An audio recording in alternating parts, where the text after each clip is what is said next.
Hey, what's up, friends? My name is Micah. Today, we're going to break down the making of Wednesday Part 2. Best of behind the scenes. It has some bloopers. Jenna Ortega's in it, obviously, because she's the main character. Why should you listen to me, you asked? Great question. I'm an actor. I have over 2 decades of acting experience, film, television, commercial, theater. So let's just slide on into it, shall we?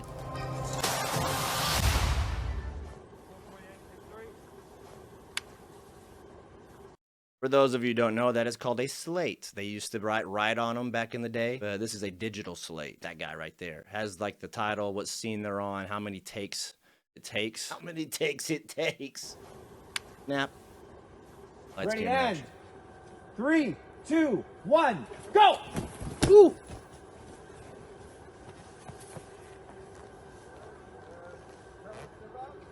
So I think they did this a handful of times. This is Jenna on this one. She actually did her own stunts on this one. She said she likes to do them when she can. They have a cable system set up, wire rig set up, and there's padding on the tree. And basically he does the motion because they just cut to that. So all they do is go action, and you immediately see this because they're going to cut from other things because it's probably an action part. Shout out to this guy wearing this Halo vest. Ready, and 3, 2, 1, drop! Oh, so that was one shot, one continuous shot there. He leaves. That's kind of what it looks like. 2, 1, go! This is her practicing. So they do a lot of, especially if you're in a bigger budget thing like this, you're going to do a lot of preparation for it, especially if you're going to do some of the stunt work. When I did a show called The Long Road Home, we went with an Army Ranger CQB, I believe it. We learned how to do CQB when you're just clearing a room. And we learned how to use a gun. We learned how to reload properly. We learned how to carry the weapon properly. We learned how to make proper movements with the weapons properly and all those things. So when it cuts to this part, let me show you this. This part is actually what we would consider dailies, like what all the footage that's available at the end of the day. And they use the blue mat here, so it's easy to paint out and post. That looked higher than that one. It's pretty high. Because the struggling. 3, 2, 1, go! So that looks different than the other one. All right, come, step out. They hid this light. They hid this light over here too. The one in the background, this soft light, box light. They hid that behind the tree so that this angle from the right of the tree you can't see. 3, 2, 1, drop! Yeah, and a scene like this too, there's gonna be like music and sound effects and stuff like that over the top. So they're gonna know in advance whether or not they can yell 3, 2, 1, drop, right? Because they're probably just gonna cut to those different parts. It's not gonna ruin the audio. Look how many people are involved here. So you got the guy doing the slate. Usually you'll have like a script supervisor off camera that's sitting there and making sure that you're sticking to the script if that's something that's really important to them. But a lot of times it's for continuity as well. A script super will sit there and make sure, hey, on this shot, when we redo the shot again, you know, you do several takes of a scene maybe. They're like, hey, you had your legs crossed there and you picked up the teacup here. So like just so there's continuity between shots. No, wiping. 3, 2, 1, action! Looks like they're doing some light effects just probably splattering the paint. Or splattering fake blood on him, it looks like it. I would assume. So what's funny about this guy who plays the monster, they had him on stilts. You see the stilts? And then they have him on crutches. And then they just have him in a gray suit because they're just going to paint him all out in post. Sometimes it looks so goofy. And this is what you have to deal with. You have to go, I'm so scared of this guy that looks so silly inside of this tight suit. And he has crutches attached, like taped to his arm.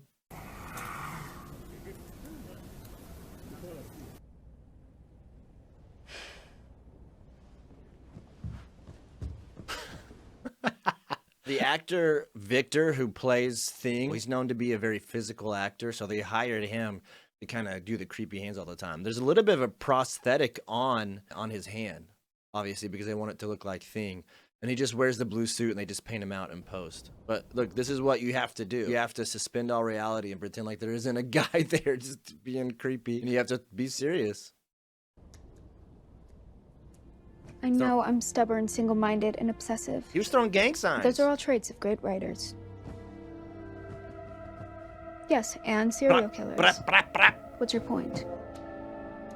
Doing sign language? I have nothing to get off of my chest, and I'm not submitting to your emotional blackmail. Yeah, this is from his phone, I guess. So it's all the makeup on it, the stitching.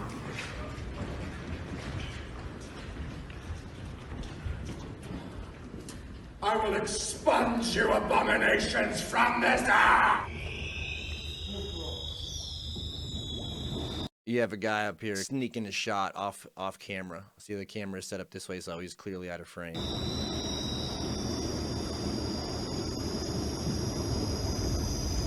Well, that's a lot of flame.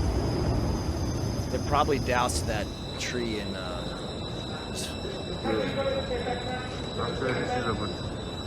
flammable fluid. Look how many people are on this set.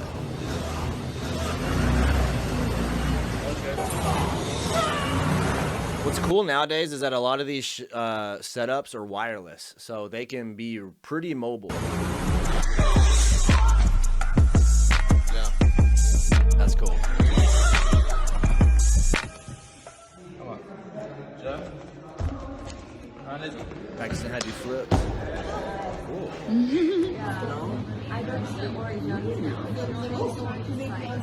Look at this, wet dogs. How we do? You're perfectly dry. Perfectly dry. Oh my god, So a lot of this is so real because I would say 95% of the time is a hurry up and wait game when you're on set. You could get there 3 hours prior to your actual shoot start time, but your call time, especially depending on how much makeup and how much costuming you have to get into, you could be there at 6 o'clock in the morning and you don't start shooting till 10 or 11. You're just waiting around. You're eating some snacks. You're waiting for your turn. Even when you do a scene, it could be like 45 minutes, maybe an hour of shooting, and then they're going to move lights for another hour and a half and then start again. You just never know. But yeah, there's a lot of waiting around on set. Oh dear. Drip, drip, drip. Those contacts, they have to be. That's crazy looking. Pretty dry myself. Oh,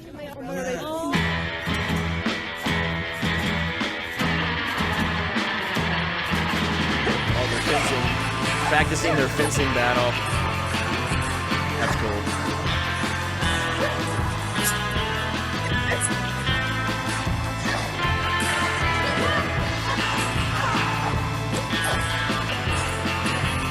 I think it's so cool. I think it's so cool that they put a fight scene like that in this show too. Ooh,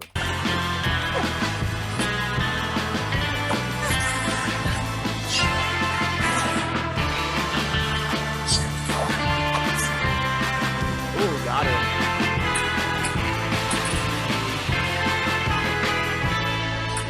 There we go. Get a shot of the dailies, what they look like.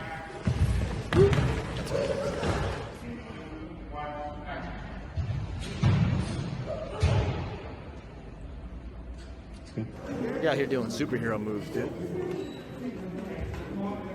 Why is he trying to look thirsty like that? What is happening?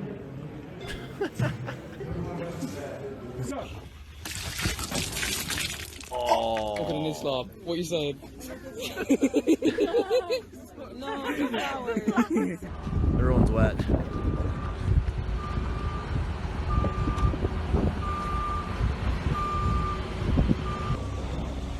They might have to do these stunt scenes like 10, 12 times. You never know until they get the right shot. So props to stuntmen and women out there.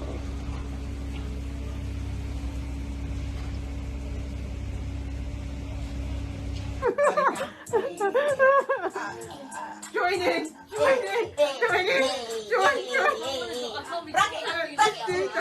Bro, all the conversations and the stuff that we talk about and listen to and stuff in the makeup, when the makeup trailer, hair and makeup, it's just fun. Just get to know the makeup lady on these shoots that take, you know, maybe some weeks or even months. It's one of the best parts about shooting sometimes. All your friends are in there at the same time getting hair and makeup done.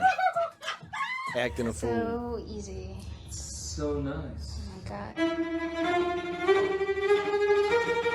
She had to do a lot of different things to prep for this role.